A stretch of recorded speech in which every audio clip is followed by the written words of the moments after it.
Hello there, and welcome to another session of Digital Slide Review and Sign Out. I'm Dr. Lewis Hassel, and I'm coming to you from the campus of the University of Oklahoma Health Sciences Center, despite what my background may indicate.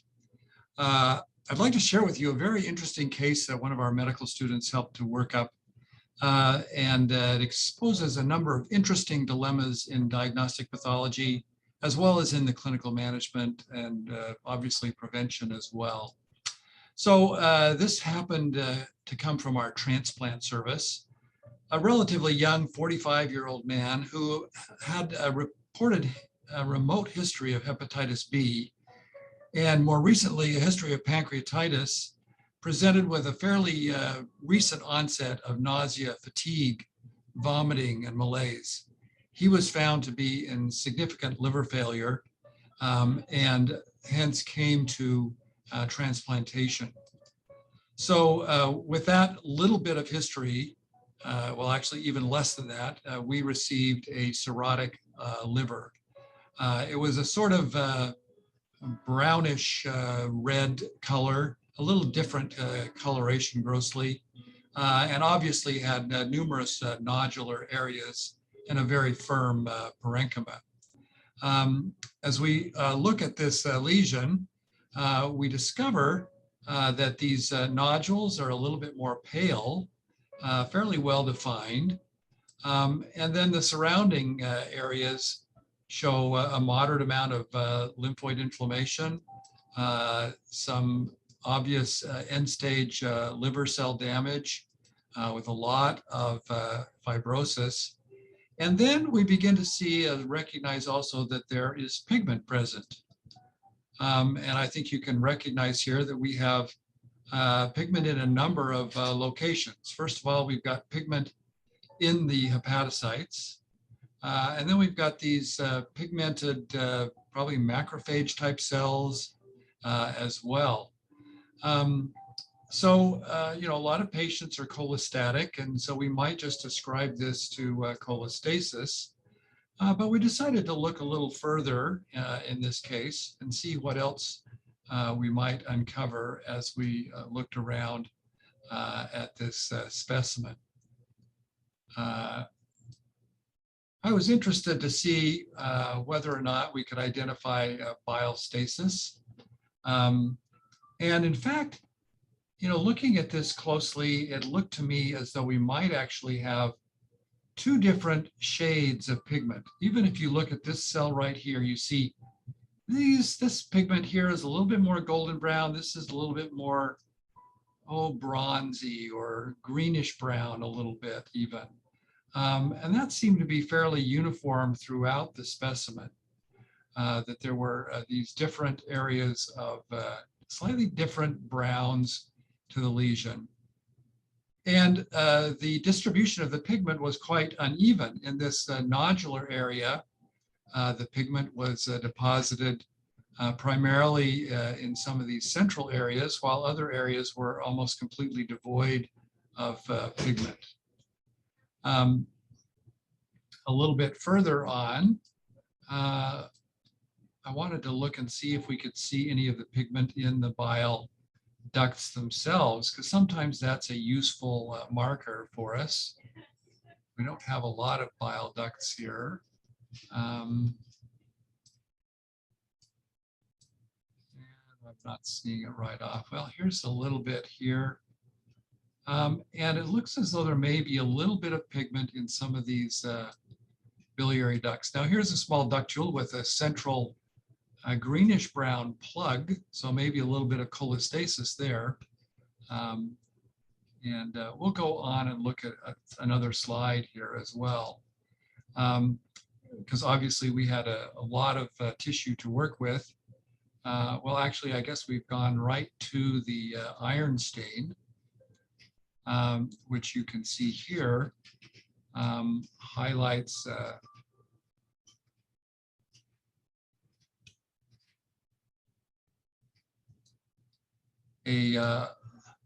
oh no, this is not an iron stain. This is just the, actually this is the PAS stain.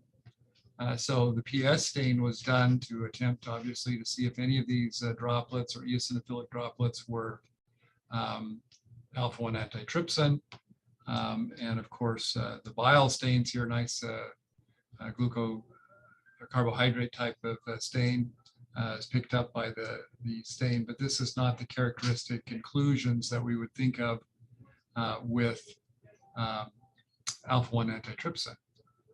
We do then, however, get the sense that we have a slightly different coloration to some of these cells. All right, well, let's go on and take another look. One of the things, of course, we would ask is whether or not there was any copper. As you can see, there's none here. I don't even need to go to low power because if you compare the control slide here, you can see that it jumps out at fairly low magnification as this granular gray-brown pigment. And I put this in mostly for you to see what a rhodamine stain looks like should you desire to use that in future. So then we come to the iron stain, and here, of course, the positive control. And we can see that, as I'd indicated, there's a fair differential in terms of the distribution of this stain. So in some areas, it's quite strong. In these nodular areas, it's quite variable. And so we'll take a look here at some of the sort of less regenerative type of nodules. And we can see that there's really abundant iron staining here. And it's in these degenerating hepatocytes. It's in the macrophages. Here we see both pigments that as I indicated before, and the nice blue staining with the hemosiderin. And I think you can see that there's still some cholestatic pigments in these cells as well. So again, reinforcing that early impression. And then we'll look and see if we can find some biliary epithelium here as well. So I think right here we have a couple of nice little bile ducts there, and you'll see the blue tinge in those. And if we were to go back to low magnification, I think we could find several others. Because I think iron deposition in biliary epithelium is actually fairly specific for hemochromatosis. So our suspicion here is that there is an iron storage deficit. And oh, here we go. Here's a nice large bile duct here. And indeed, you can see here that we have blue blush to the cytoplasm here in the biliary epithelium. So that's a nice marker to indicate that this is not a transfusion overload. This is not some other cause for excess iron, that there is an actual metabolic defect. Now, why is it not depositing the same in these larger nodules?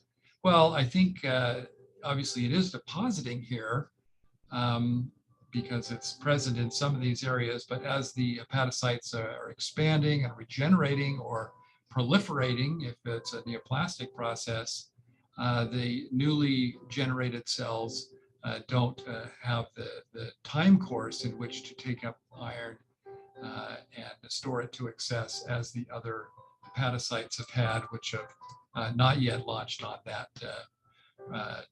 trip. So is this all hemochromatosis or is there something else going on?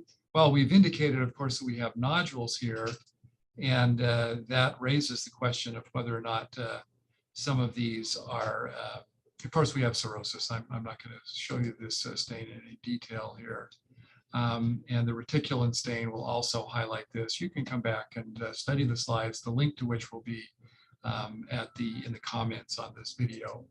But I do want to show you the CD34 stain because I think this is helpful in identifying that at least one of these nodules has become a neoplasm, if you will. So if you remember your embryology, you know that the normal Kupffer cells are not endothelial cells. They are more reticuloendothelial cells, macrophage type cells. The normal liver does not have an endothelial lined space outside of the major vasculature. However, here we see that CD34 is highlighting a very large number of endothelial lined or positively staining areas. And this is an indication that this tissue here is secreting vascular endothelial growth factor, or VEGF.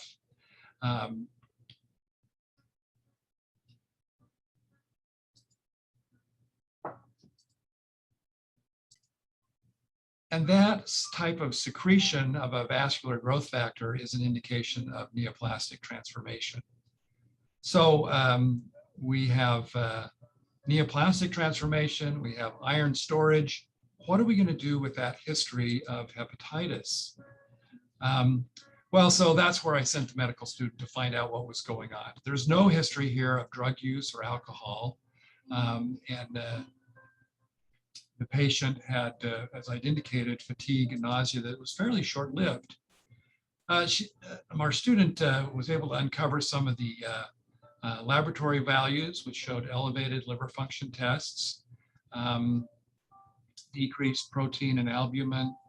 And as was advertised, the patient was positive for hepatitis B serologies, having HBsAg reactive as well as core reactivity. So what were the iron studies in this patient? Well, unfortunately, they didn't have a ferritin, but the total iron level was normal, although we know the patient's anemic and their albumin is low. But their binding capacity was also therefore low, and their saturation was increased. There's a little suggestion here that the patient's anemic, but this does not correspond to pure anemia. There's an indication that there's an iron dysfunction, but we're not going to be able to uncover it here completely. So is just a nicely put together comparison with iron deficiency. This is what you usually expect. Low iron saturation, high iron binding capacity. With iron overload, you usually have high serum iron and high level of iron saturation. So this is what we would expect in our patient, but we don't have the ferritin results, and we have a little bit of a disconnect here because our saturation and our serum iron don't fit completely. But we also don't have features that would be suggestive of chronic disease, so as you might expect with hepatitis B alone. So it fits, but it's not a perfect fit. So let's see what else might come into play. Well, the possibility for doing genetic testing would also be confirmatory for hemochromatosis. However, in our laboratories, we only are able to test for two mutations or variants of the HFE gene. And there are several other less frequent variants that are not tested.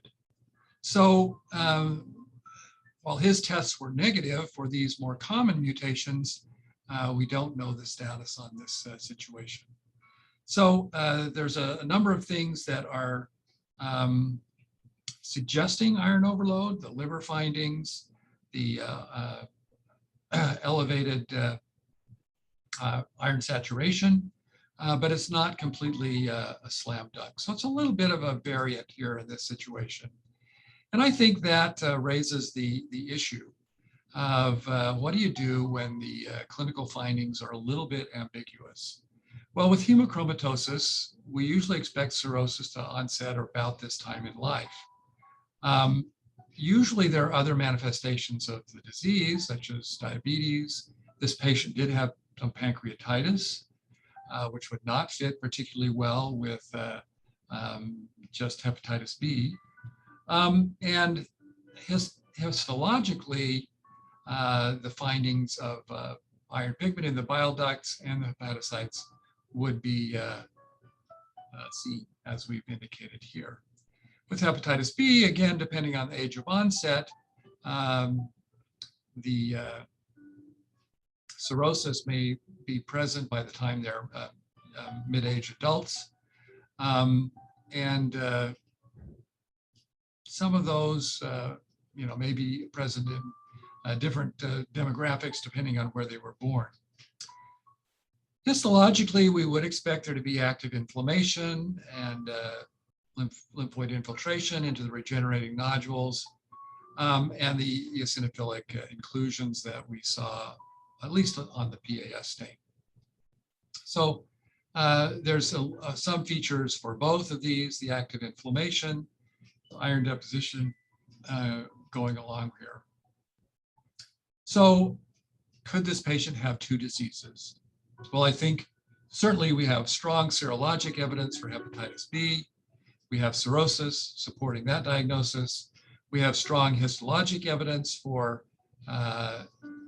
hemochromatosis based on the iron deposition, the total iron load, and the increased iron saturation.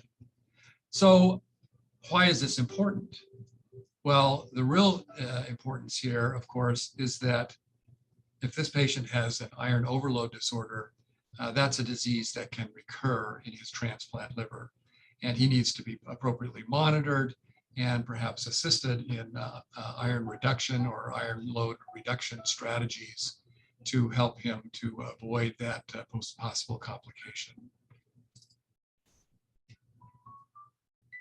Of course, and I appreciate my students' awareness of the public health nature of this, with the fact that sometimes you will encounter more than one pathology at a given time. People are living human beings, they have comorbidities, and infection is not the only way that various liver disorders can occur. It is important to recognize that hepatitis B is highly preventable. And if you're watching this from China or Korea or Vietnam, certainly it's a highly prevalent disorder in Asia, and one that should be screened for, and the possible negative outcomes prevented, if at all possible, through appropriate treatment at an early and pre-symptomatic age. Well, I hope you've enjoyed this little wander through the challenges of end-stage liver disease. My final diagnosis would read cirrhosis and end-stage liver failure with a history of hepatitis B and morphologic features of increased storage iron consistent with hemochromatosis, probably non-HFE type in this situation.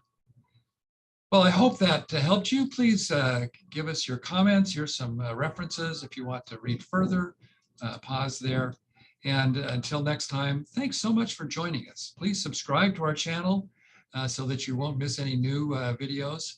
And I also want to give a big shout out, thank you to Jay Jershaw, our fourth year medical student on our service, who helped to run down the details and worked up many of the comparisons and slides for this presentation. She was a great resident to have, and hope that she'll return to be with us later. So with that, until next time, thanks for joining me.